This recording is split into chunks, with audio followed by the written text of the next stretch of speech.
Ok, ok. Donc déjà l'algorithmie, c'est un peu écrire un algorithme, donc tout ce qu'on va après transposer dans un langage de programmation, mais en langage parlé, en langage français, compréhensible. Donc un algorithme, du coup, c'est une suite d'instructions qui se poursuivent pour arriver à un résultat. Donc la syntaxe algorithmique se décompose en le nom de l'algorithme, donc algorithme, le nom de l'algorithme. Ensuite, on va mettre toutes les variables, donc toute la liste de variables. Donc on va mettre par exemple une variable qu'on va appeler int qui sera un entier. Donc on va mettre les listes de variables comme ça. Donc dès qu'on créera une nouvelle variable dans notre programme principal, il faudra au préalable le renseigner là-dedans. Ensuite, on aura toujours un début et une fin qui entoureront nos instructions. Alors, d'abord en algorithmie, une variable c'est comme une boîte dans laquelle on peut stocker des valeurs. Une variable a qu'un seul type. Ce sera soit un entier, soit une chaîne de caractères, soit un simple caractère, soit un tableau d'entiers, ou alors un nombre réel. Il faut renseigner le type, donc il y aura plein de types différents, mais il faudra à chaque fois renseigner le type. Et une variable ne pourra pas changer de type. Donc si on a besoin d'une boîte pour pouvoir stocker un nombre entier, il faudra renseigner que la boîte est bien de type entière. Donc pour l'affectation en algorithmie, se fait pas du tout avec le égal comme on l'avait vu en Python ou quoi. Donc là pour dire que int prend la valeur 0, on va mettre une flèche. Donc la flèche, d'abord le nom de la variable, la flèche qui montre l'entier. Et du coup là on voit que le 0 va vers l'entier. En algorithmie, pour afficher une valeur, ce sera tout simplement afficher la valeur. Pour saisir une valeur, pour demander à l'utilisateur de saisir une valeur, on va faire tout simplement saisir le nom de la variable. Donc pour demander à saisir une variable, on n'a pas comme en Python la possibilité du coup de mettre le message qu'on veut afficher pour afficher une valeur quand on va demander à l'utilisateur de saisir. Du coup, il faudra toujours mettre afficher d'abord le message qu'on veut que l'utilisateur ait et ensuite le saisir avec le nom de la variable. Donc ici, comme on peut le voir, on a une variable entière qu'on met à 0, on affiche, puis on demande à l'utilisateur de saisir. On peut saisir plusieurs variables en même temps, par exemple. Et c'est possible aussi d'afficher plusieurs choses dans un affiché. Voilà, ça c'est possible. On peut afficher plusieurs choses dans un affiché. Comme saisir plusieurs variables dans un saisir. Donc on peut aussi modifier chaque variable au fur et à mesure du programme. Du coup, la variable int, par exemple, va changer au fur et à mesure. Là, on va changer int pour mettre 7. Et on peut ensuite réutiliser la variable int. La variable int, à ce moment-là, ce sera toujours 7. Et on va faire en sorte que notre nouvelle variable var est égale à int plus 2. C'est possible. On peut utiliser la variable int pour pouvoir faire des opérations pour d'autres affectations et pour d'autres calculs. Donc on va pouvoir passer à la suite. On va passer aux conditions. Donc les conditions, c'est un peu la base de l'algorithmie. Elles permettent de faire des choix entre différentes situations. Donc il y a différents types de conditions. Mais en gros, si une variable a un certain type, alors on va pouvoir effectuer une suite d'instructions. Si elle est différente d'une autre ou inférieure à une autre ou inférieure ou égale, on va pouvoir effectuer une suite d'instructions. Donc il y a différentes conditions. Il y a la condition A égale B. Du coup, on effectuera le bloc d'opération si A est bien égal à B. A bien différent de B, donc ce sera égal slash égal. Inférieur à B, inférieur ou égal à B, supérieur à B et supérieur ou égal à B. Pour effectuer ces choix, on a du coup la condition si. Donc la condition si, c'est si la condition est vérifiée, donc celle qu'on a vue là. Si la condition est vérifiée, alors on va effectuer le bloc d'instruction. Une condition si s'ouvre toujours par un si, et il faudra toujours la fermer par un fin si. En algorithmie, il faudra toujours penser à fermer avec le mot-clé le nom des blocs. Donc fin si, fin pour, fin tant que, fin selon, un si. Euh, Là par exemple, on va faire un si parenthèse pour pouvoir bien délimiter les limites de la condition. Var est bien inférieur à int, supérieur pour le coup. Alors, donc un si parce qu'on a mis un si, et ensuite notre bloc d'instruction. Donc alors on va pouvoir afficher, on met toujours des guillemets parce que là c'est une chaîne de caractères qu'on veut afficher. Une chaîne de caractères sera toujours délimitée entre guillemets. Donc si var supérieur à int, alors on affiche var supérieur à int. Ainsi. Dans le cas où le si n'est pas réalisé, il existe la condition sinon. Donc ce sera le bloc qui s'effectuera si justement c'est pas réalisé, et si c'est réalisé, donc si la condition var supérieure à int n'est pas réalisée, alors ça veut dire que var est inférieur ou égal à int, et du coup dans ce cas-là, on effectue seulement le sinon vu qu'on n'est pas rentré dans le si, et on affiche var inférieur ou égal à int. On a aussi une deuxième condition, qui est la condition selon, qui permet d'effectuer une action en fonction de la valeur qui sera rentrée dans le selon. Donc en gros, selon int, alors dans le cas où entier est égal à 1, on va effectuer les instructions. Une question par rapport à ça. Oui. Est-ce que, c'est que des valeurs que l'on peut rentrer? C'est que des valeurs. Que des valeurs, OK. C'est que des valeurs. Bah, une variable, tu prends juste la valeur initiale de la variable, donc qu'elle est au moment où elle rentre. Donc elle va pas changer. Et là, c'est le cas où la variable est égale à 1, la variable est égale à 2, la variable est égale à 3, et à la fin, c'est un sinon. Sinon, instruction. Ça, OK, et ça doit être des entiers, c'est ça? ça doit être des entiers, oui. Merci. Par exemple, là, si tu avais rentré un caractère, tu aurais pu mettre le cas A, le cas B. Enfin, c'est exactement la même chose que si int égale 1, alors instruction, sinon si int égale 1 égale 2, instruction. C'est exactement la même chose que ça. Donc les boucles, c'est tout simple. Si on a besoin de répéter une série d'instructions, on utilisera une boucle. Il y a deux types de boucles, enfin deux types et demi de boucles. Il y a les boucles pour, les boucles tant que et les boucles répétées tant que. Une boucle répétée tant que, c'est la même chose qu'une boucle tant que, sauf qu'on effectue une fois la première instruction. On l'effectue quoi qu'il se passe, même si on rentre pas dans le boucle. Donc les boucles pour. Une boucle, on va commencer par les boucles tant que. Donc les boucles tant que, on va les utiliser dans le cas où on ne sait pas combien de fois on a vraiment besoin de répéter l'instruction, mais on a besoin de la répéter tant que quelque chose n'a pas changé. D'où le nom de la boucle tant que.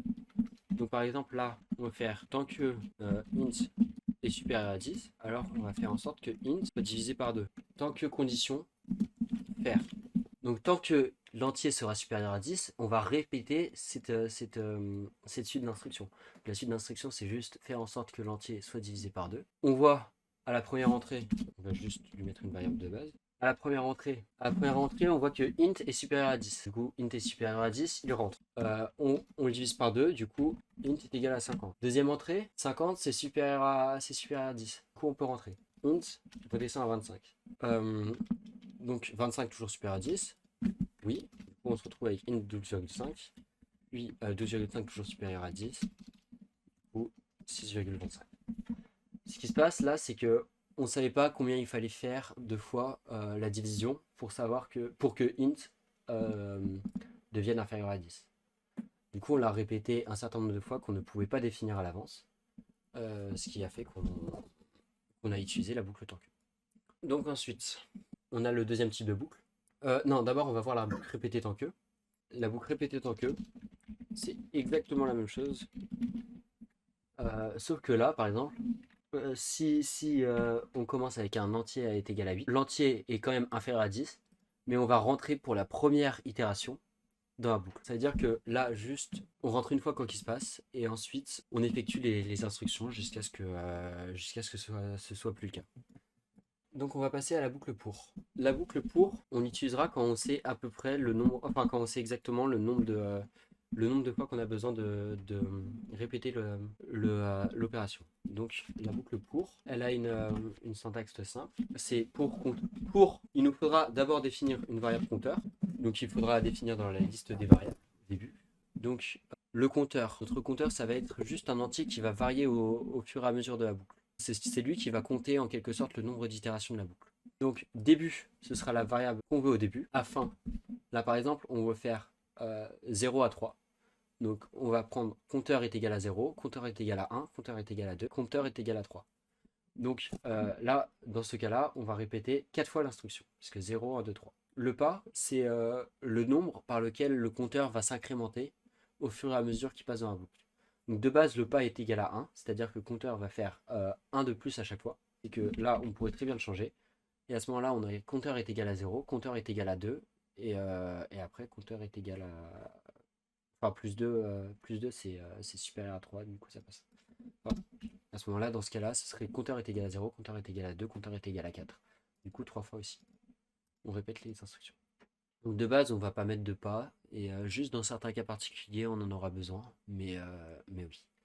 Du coup, cette instruction, on peut mettre très bien des variables à la place des 0 et 4.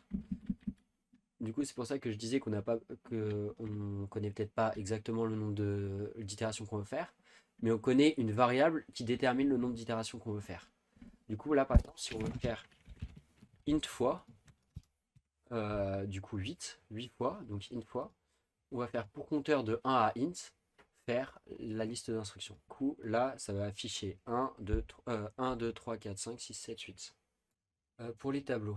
Un tableau, ce serait en quelque sorte une variable qui contiendrait une liste de variables, ce qui permet de stocker plusieurs valeurs dans une seule variable. Donc pour définir un tableau, ce qu'on va faire, c'est qu'on va tout simplement, on va noter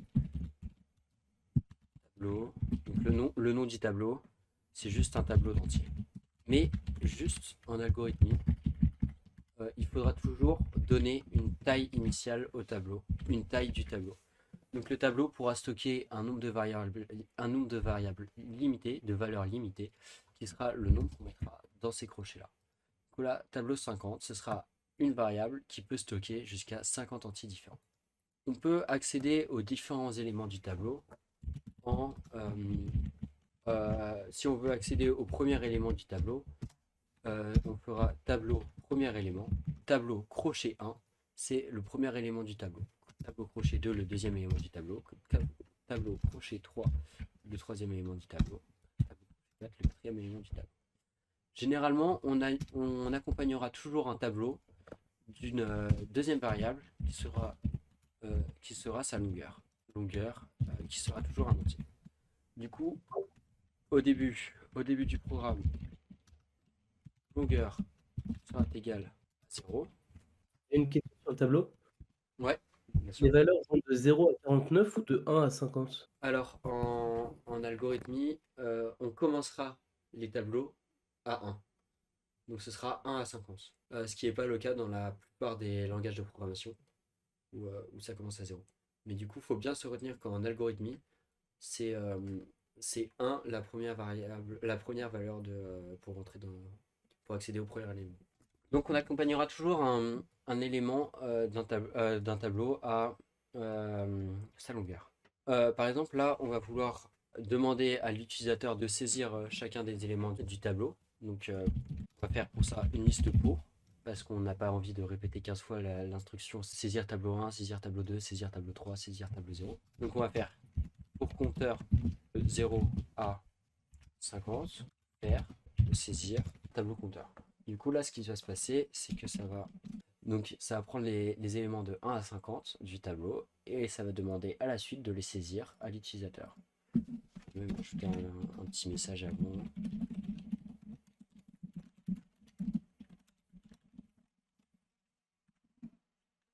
Ce qu'on remarquera avec les tableaux, c'est que ce ne sera pas possible de changer l'ordre des valeurs comme ça.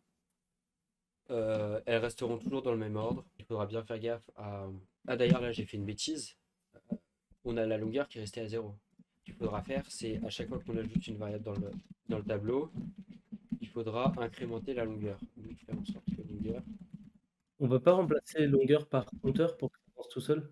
On peut faire longueur est égale à compteur, mais en gros, à la fin du compteur, le compteur il servira à peu près pour toutes les boucles qu'on va faire. Il faudra toujours avoir une variable pour pouvoir stocker qui sera toujours liée à la variable tableau pour pouvoir savoir à où on en est dans le tableau. Parce que le tableau ne sera pas toujours rempli.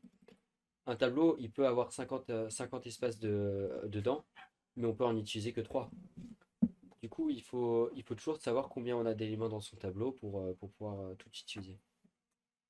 Généralement, quand on va demander à afficher un tableau, on va faire pour compteur de 1 à longueur, afficher tableau compteur.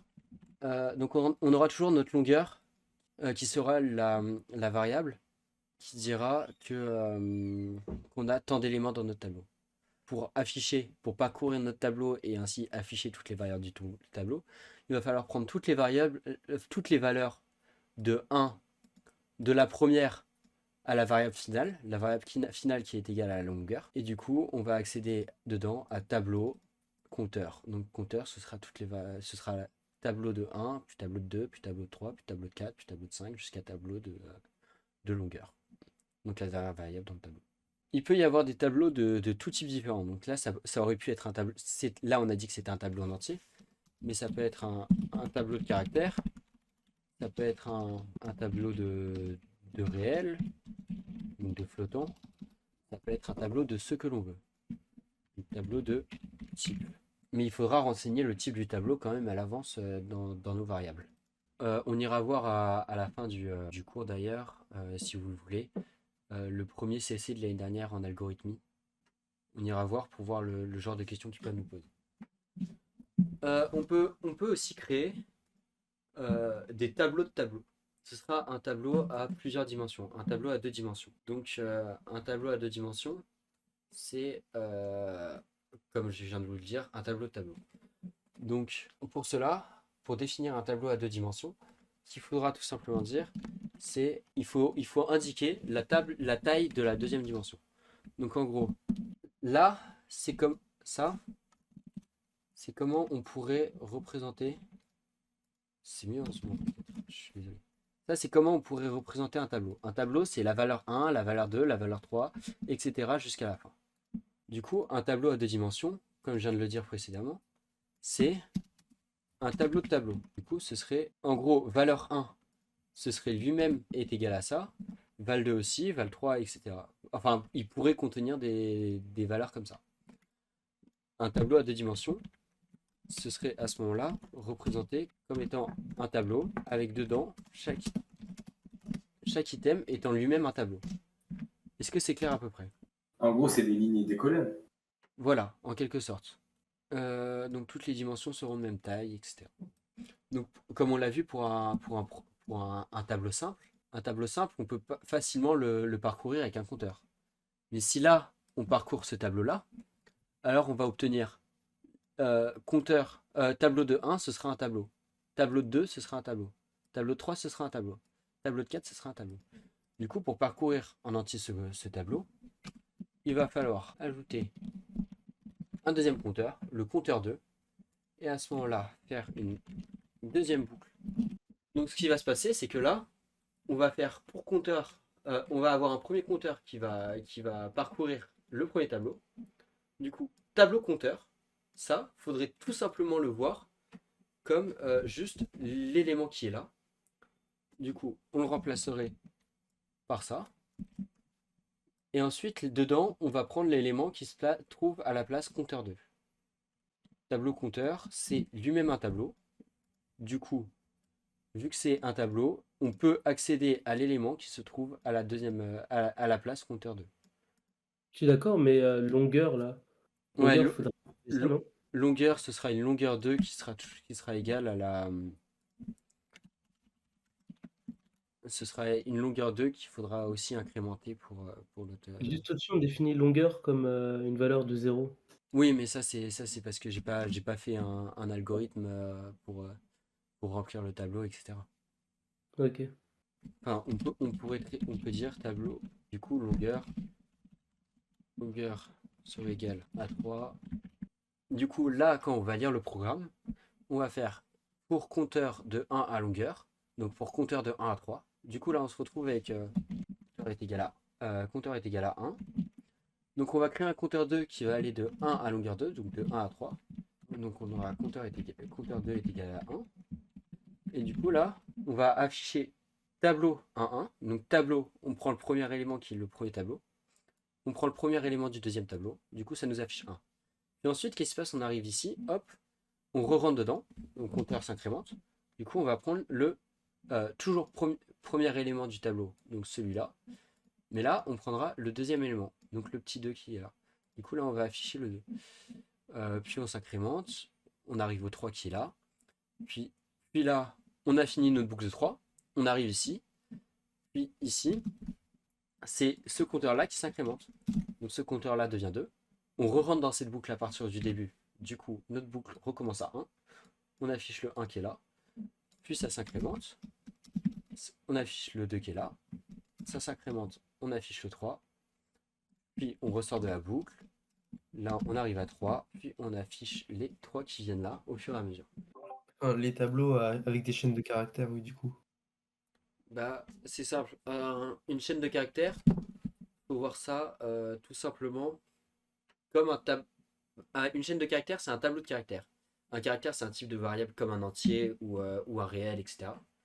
Une chaîne de caractères, c'est un tableau de caractères. Donc on vient de voir les tableaux.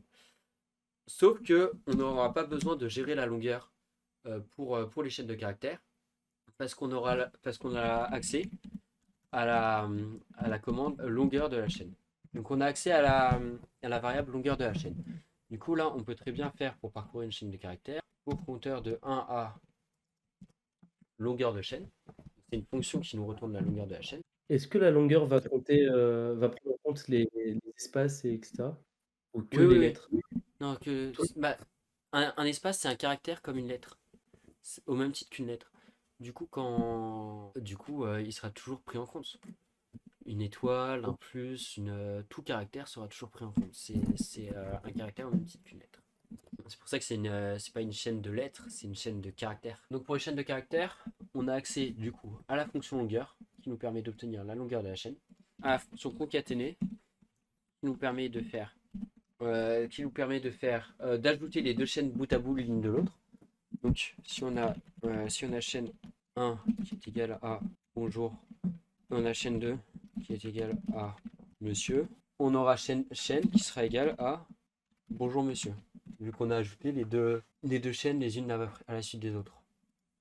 C'est ça, à ça que sert cette fonction. Donc avec les chaînes de caractères, on a des libertés en plus qu'on n'a pas avec les tableaux, mais dans l'ensemble, ça reste des tableaux. Donc on peut les parcourir comme des tableaux pour obtenir les lettres les unes à la suite des autres, etc., etc. Et on a aussi accès à la fonction sous-chaîne. Donc là, la fonction sous-chaîne permet de chercher la chaîne 2 dans la chaîne 1. Donc on a notre chaîne 1 qui est bonjour, on a notre chaîne 2 qui est jour. Quand on veut chercher jour dans bonjour, on utilise la fonction sous-chaîne et ça nous retourne à ce moment-là l'index dans la fonction. Du coup là, on voit bien que jour se situe à la 4e place. Du coup, ça va nous afficher 4. Alors le maximum d'un tableau, on va commencer par ça, ce sera plus simple. Pour commencer, ce qu'on va faire tout simplement, c'est qu'on va créer un nouvel algorithme. On va faire algorithme, maximum, maximum. Ok. Donc on va faire la liste de nos variables. Donc on aura un tableau, ce qui sera un tableau d'entier. Ensuite, on aura un compteur, forcément, parce qu'on va faire, on va parcourir la liste au fur et à mesure. Donc compteur, c'est un entier. Et on aura besoin d'une variable pour stocker le maximum. Donc ensuite, on écrit notre début fin pour encadrer notre algorithme. Donc on va dire là, par souci de simplicité, que notre tableau est déjà rempli. Donc on a tableau et on a aussi longueur, qui est la longueur du tableau. Donc on a déjà tableau, on a déjà longueur. Ils existent déjà, on nous les a déjà donnés. Enfin, ils ont déjà été remplis au préalable dans l'algorithme.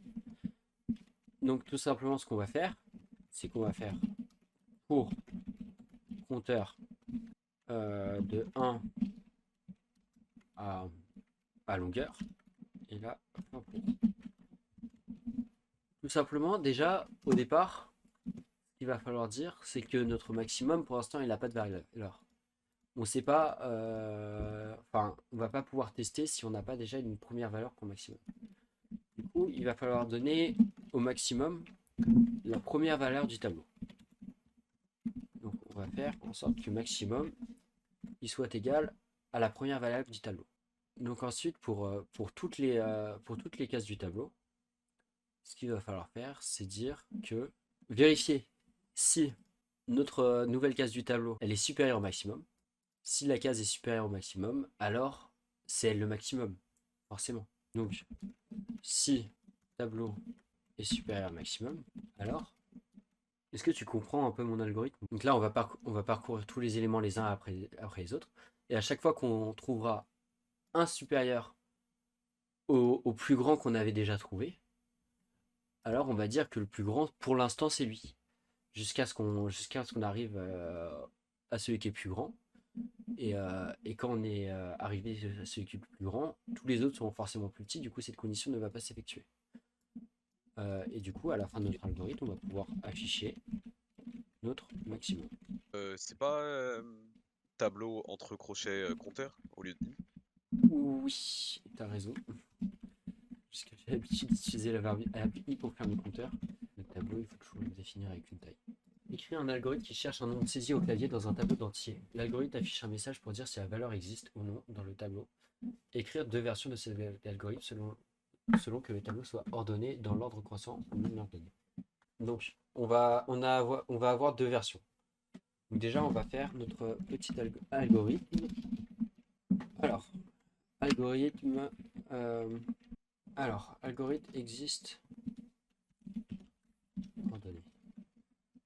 Donc, on aura besoin de variables, pareil, d'un longueur, d'un compteur, et un nombre, ce qui est saisi au clavier. Donc, notre tableau est ordonné. Du coup, là, ce qu'on va faire, c'est qu'on va chercher la variable 5, par exemple, qui n'existe pas dans le tableau. Donc, ce qu'on va pouvoir vérifier, c'est si, à partir du moment où on a une variable qui est supérieure à 5, ça ne sert à rien de chercher plus loin. Vu que notre tableau est ordonné, ça ne sert à rien de chercher plus loin. 5 n'est pas dans le tableau. Du coup, on va faire une boucle tant que 5. Donc, donc d'abord, on nous demande, on nous dit que le nombre il est saisi au clavier. On va demander à l'utilisateur de saisir le nombre. On va saisir le nombre. Puis ensuite, on va le saisir. Et ensuite, on va faire tant que tableau de compteur est inférieur ou égal à nombre, alors tant que le tableau du compteur est inférieur ou égal à nombre, mais à ce moment-là, si par exemple le nombre n'existe pas mais qu'il n'y a pas de variable supérieure au compteur, par exemple là si on cherchait 10, on va continuer à incrémenter pour rien. Du coup, il va falloir ajouter une deuxième condition qui est et que compteur est inférieur ou égal à longueur. Et à ce moment-là, ce qu'on va faire, c'est on va vérifier si nombre si nombre est égal à tableau compteur, alors donc si le nombre est égal au tableau de compteur, alors il va nous falloir une variable booléenne. Une variable booléenne, c'est une variable qui est égale soit à vrai, soit à faux. Donc au début, on va dire que notre booléen est égal à faux. Et si seulement on trouve notre nombre dans le tableau, alors on va pouvoir passer notre booléen à vrai. Et du coup, à ce moment-là, à la fin de notre programme, on va faire si on a notre booléen, alors afficher. Est-ce qu'on peut mettre bol comme ça, juste en parenthèse tout seul? Oui, parce que bol c'est égal à vrai ou faux. Donc si vrai, alors si faux. Ah d'accord. Ok. Est-ce que c'est clair déjà pour... Ouais, mais j'ai une question. Est-ce qu'on aurait pu utiliser une boucle pour? Oui, mais ça, c'est justement, on aurait perdu de l'efficacité dans le ordonné, parce qu'on aurait quand même testé pour les variables supérieures. Justement, on va utiliser la boucle pour dans le tableau qui n'est pas ordonné, pour tester tout ce qu'on va faire. On va juste copier notre algorithme, parce que... Alors, Nous, notre prof, il nous avait fait à peu près la même version, juste dans le temps que. Il avait fait la variable, là, c'est la variable bol, la variable booléenne. Il avait fait que tant que bol est égal à faux, et donc du coup, tout ce que tu as mis, enfin, là, nous, c'était compteur est inférieur à nombre, B faire tout le truc. Ouais, bah, C'est à ouais, peu ouais, près la ouais, ouais, ouais. Bah, il faut ajouter le. Bah, en fait, dans le ordonné, ça sert pas à grand chose. Parce que quand on aura trouvé le nombre, la prochaine sera forcément supérieure. ah bah oui, oui, oui, c'est Donc logique. on sort. Du coup, là, il n'y a pas besoin d'ajouter la condition. Mais ouais, bah, à ce moment-là, ouais, vous avez raison.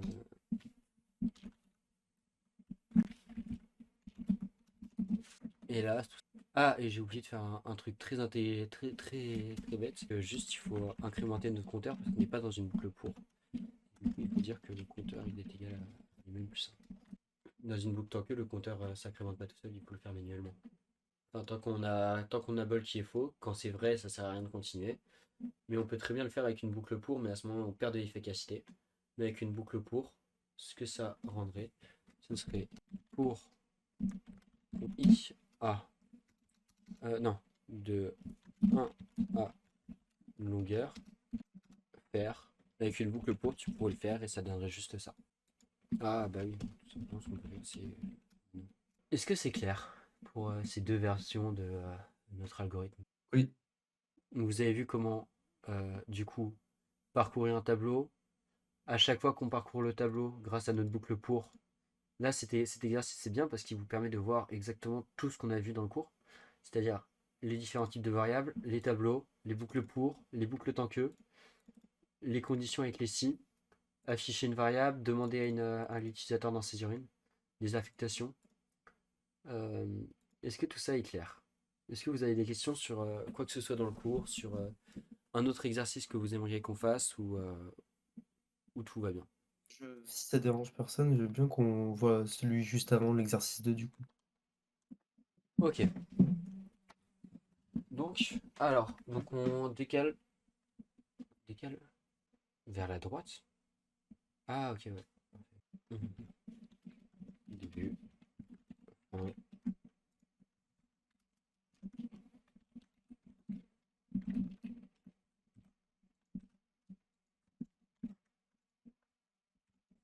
1, 2, 3, 4, 5, 6.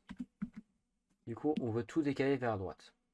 Donc, il va nous falloir une variable de stockage. Parce que là, on voit bien, on va tout décaler vers la droite, mais celle-là, il faut la mettre ici. Du coup, ce qu'on va faire, c'est qu'on va essayer de récupérer cette variable-là pour la garder en mémoire pour pouvoir, à la fin du programme, la remettre en première position. Vu qu'on a bien vu que là, elle est ici et elle se retrouve en première position, qu'on a tout décalé vers la droite. Donc, on va la garder en mémoire. Et après, tout simplement, ce qu'on va faire, c'est qu'on va faire celle-là est égale à celle-là, celle-là est égale à celle-là, celle-là est égale à celle-là. Donc, on va juste faire stockage est égal à tableau longueur, donc la dernière variable du tableau. Et ensuite, on va tout simplement faire une boucle pour de 1 à longueur moins 1, parce que là, on va pas décaler la dernière valeur vers la droite. Faire tableau de compteur plus 1. Donc là, ce qu'on a fait tout simplement, c'est que ici, on a dit que... Ah mince, non. Non, j'ai raconté n'importe quoi.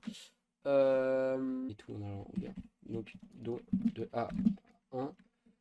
Donc avec un pas de moins 1.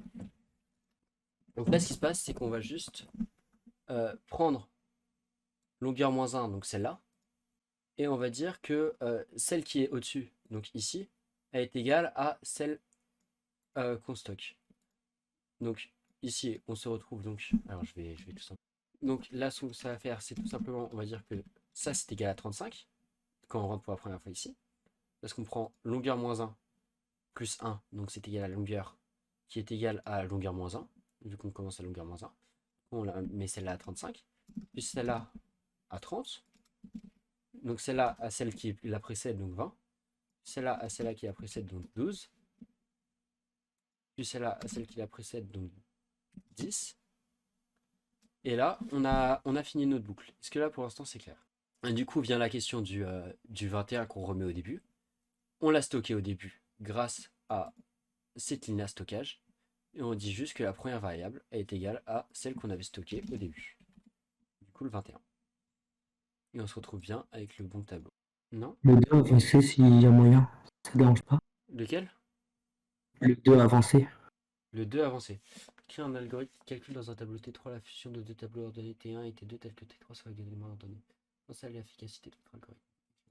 Calcule dans le tableau T3 l'intersection des tableaux. Ok. On va d'abord prendre.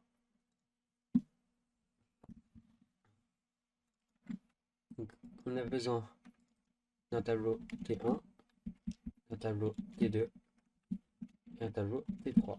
Donc on aura besoin de la longueur L1, L2, L3. Alors, donc, ce qu'il va falloir faire, c'est on a notre premier tableau T1 qui est du coup un tableau entier, donc on va dire 2, 4, 6, 8 avec une L1 égale à 4 du coup. On a notre tableau T2 1, 2, 1, 2, 3, 7, 2, qui est égal du coup à 4. On a L3 qui est égal à 0 au début. Et on a T3 qui est nul au début. Du coup là il va falloir nous faire une boucle. On va parcourir T1, T2 jusqu'à avoir T3. Jusqu'à les avoir parcourus tous les deux en entier. Jusqu'à ce qu'on ait tout mis dans T3. Donc tant que L3, on peut mettre d'autres conditions, il y a d'autres conditions possibles. Tant que L3 est inférieur à T1 à L1 plus L2, faire fin tant que. Parce que le but c'est d'avoir le tableau T1 et le tableau T2 qui soit dans le tableau L3. Donc que le tableau soit égal du coup à la longueur de T1 et la longueur de L2. Donc ensuite il va nous falloir des compteurs pour parcourir les deux tableaux, pour parcourir T1 et T2. Donc il va nous falloir C1 et C2 soit deux compteurs. Donc on va mettre C1, C2 qui sont égales à 0, 0. C1, C2, on va les mettre à 0, 0. On a le droit de mettre ça ou pas en algo, je sais plus. Dans le doute, le mettez pas dans vos contrôles, mais là, je le fais comme ça parce que j'ai la flemme. Donc, tant qu'on a le L3 qui est inférieur à L1 plus L2, on va faire. Alors, déjà, c'est pas égal à 0, 0, c'est égal à 1, 1. Donc, si T1 de C1 est supérieur ou égal à T2 de C2, alors qu'est-ce qui se passe? On va dire que T3 longueur, alors L3, T3 de L3 est égal à T1 de C1. Ok, donc là, si on voit que c'est celui-là qui est le plus petit, donc le premier qui est le plus petit, dans le premier tableau, vu qu'on veut que ce soit ordonné et on veut que ce soit toujours le tableau T3 soit ordonné, il faut qu'on prenne à chaque fois le plus petit des deux qu'on est en train de parcourir pour l'ajouter. Du coup, là, si le T1 il est inférieur ou égal à T2, à celui de T2 qu'on est en train de parcourir, du coup, la T2, C2, c'est T2 0, alors c'est T2 de 1, donc c'est le premier. Donc si celui-là est inférieur à celui-là, alors on insère celui-là. Autrement, on insère celui-là. Du coup, ce qu'on va faire, c'est qu'on va faire sinon L3, L3 plus 1, T3, L3 est égal à T2, C2. Et voilà, c'est tout normalement. Si le premier... Alors là, on va parcourir l'algorithme tout simplement.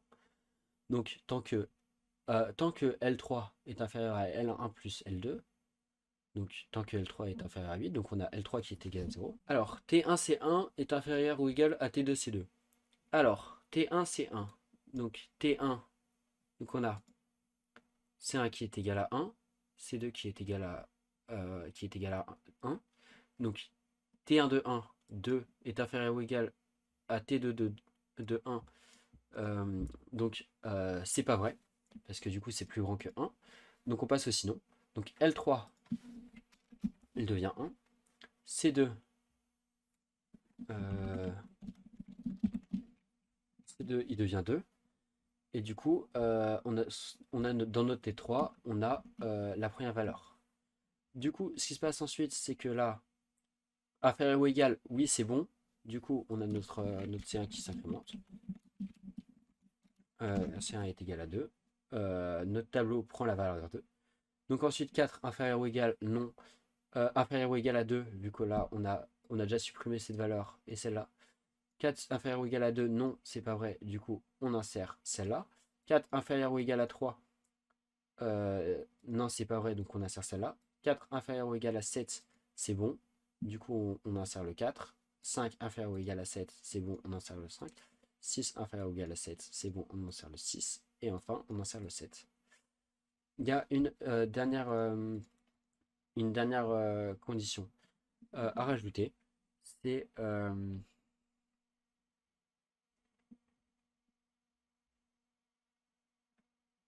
je suis bête. J'ai pas rajouté cette condition plus tôt. Dans le cas, là comme on l'a vu, où on a parcouru ce tableau-là en premier, alors là, il va y avoir un problème parce qu'on va essayer d'aller chercher la variable du tableau. Du coup, ça va pas le faire. Enfin, longueur plus 1 du tableau. On va essayer de chercher la longueur 5, vu qu'on a déjà passé 4 fois. Or, la valeur 5 n'existe pas, du coup, ça va forcément cracher, il va y avoir un gros problème. Du coup, il va falloir rajouter une première condition qui va s'effectuer ici.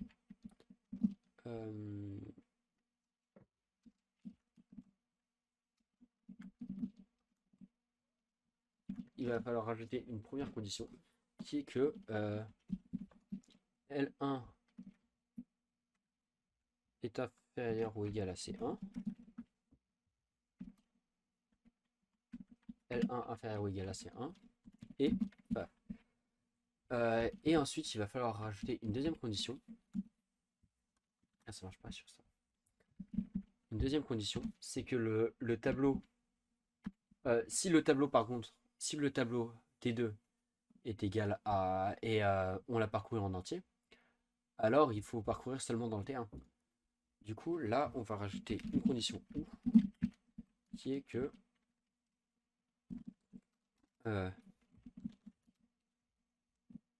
L2 supérieur à C1, à C2. Et voilà, là, normalement, notre algorithme est fonctionnel.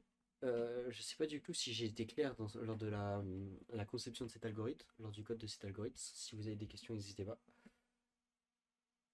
Pourquoi tu as mis L2 supérieur à C2? Comment va? Alors, non. Non, c'est C2 supérieur à L2. Donc, là, il faut que la longueur soit quand même supérieure au compteur. Et là, si ici, notre compteur est déjà dépassé, alors on va quand même aller chercher dans le tableau T1. Non, c'est bon, pas de Je question. veux bien que tu fasses l'exercice d'après ou d'avant, je sais plus, sur la suppression d'un élément. Là, pour supprimer un élément, ce qu'on va faire, c'est juste, si on veut supprimer 4, ce qu'on va faire, c'est qu'on va faire en sorte que 4 soit écrasé. Donc, on va prendre la valeur d'après et on va la mettre à sa place.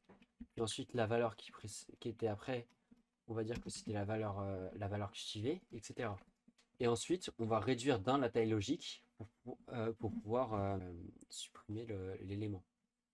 Mais il n'y avait pas une commande qui permettait de supprimer directement. Non, pas en algorithmique. Bon, ce serait beaucoup trop simple. Non, en gros, il faut tout décaler vers la gauche après ce qu'on veut supprimer. Et après réduire dans la taille logique.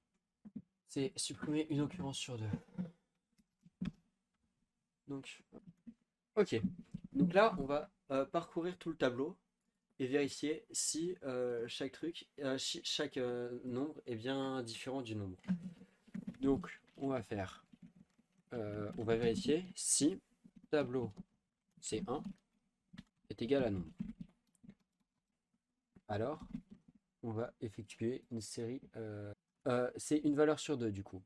Il va falloir aussi avoir un troisième compteur pour compter le nombre de valeurs. Donc C3, on va l'incrémenter parce qu'on a trouvé une occurrence. C3 plus 1. Mais avant ça, il va falloir faire notre condition. Si C3 modulo 2 est égal à 0, alors, et là, ce qu'il va falloir faire, c'est faire une deuxième boucle pour C2, C1 à longueur. Donc tous ceux qui se trouvent après de C1, tableau de C2. Voilà, normalement c'est ça l'algorithme. Ah, et juste, voilà, à la fin du pour, après le pour, il faut juste faire en sorte que la longueur du tableau. Excuse-moi. Ouais. C. Je comprends pas la notation. Tu- C1, C2, C3, c'est quoi? Alors C1, c'est le premier compteur de notre première boucle pour. C3, Ok. c'est le compteur d'occurrence, parce qu'on a dit qu'on ne supprimait qu'une occurrence sur 2. D'accord, Donc, ok. du coup, il faut compter pour vérifier que ce soit bien le nombre d'occurrences. Et C2, c'est notre troisième compteur. Donc, c'est une fois qu'on a trouvé une variable, une valeur, une occurrence de la valeur qu'on cherche, et qu'on peut la supprimer parce que c'est une variable, une valeur paire, Mhm. alors on crée une deuxième boucle. Et dedans, on dit que on écrase. En gros, là par exemple, on veut le supprimer le 5. Pour supprimer le 5, il faut dire que ici ça devient celle d'après. Ici ça devient celle d'après. Ici ça devient celle d'après. Ici ça devient celle d'après. Ici ça devient celle d'après. Ici ça devient celle d'après. Bref. Ok, ok. Et celle-là, hop, on la dégage. Ok, d'accord, je vois. Merci. Mais le fait du coup de faire longueur est égal à longueur moins 1, ça enlève la dernière case du tableau. Oui, ça supprime la taille logique. D'accord, ok, oui, parce que je pensais qu'il fallait faire plutôt des opérations avec le tableau justement. Non, non, faut juste dire que la longueur est égale à moins 1. Mais oui, il faut faire des opérations avec le tableau, c'est juste de tout décaler vers la gauche pour que la dernière case, on puisse la supprimer sans qu'il y ait aucun problème, sans qu'on ait supprimé aucune valeur. C'est là où on fait les opérations avec le tableau. Ok. Et du coup, là, si c'était supprimer toutes les occurrences, on aurait juste pas cette condition. Toutes les interactions avec C3, en fait, on les supprime et puis c'est bon. Là, j'ai rajouté une ligne C1 est égal à C1-1. Parce qu'en fait, on supprime cette variable, cette valeur. Du coup, hop, notre C1 c'était 3, c'était celle-là. Du coup 3 c'est celle-là. Mais on l'a pas encore vérifié. Parce que 3 c'était l'ancienne valeur et maintenant elle a changé. Du coup il faut reculer pour que quand on rentre dans la boucle pour, on soit sur la nouvelle variable 3 en quelque sorte. Je sais pas si c'est clair. Tout est bon? Plus de questions? Bah, merci. Mais de rien, mais de rien. Merci beaucoup. Bonne soirée. Ouais, merci pour les cours. De rien. Merci beaucoup. Merci. Merci. Merci à vous d'être venus.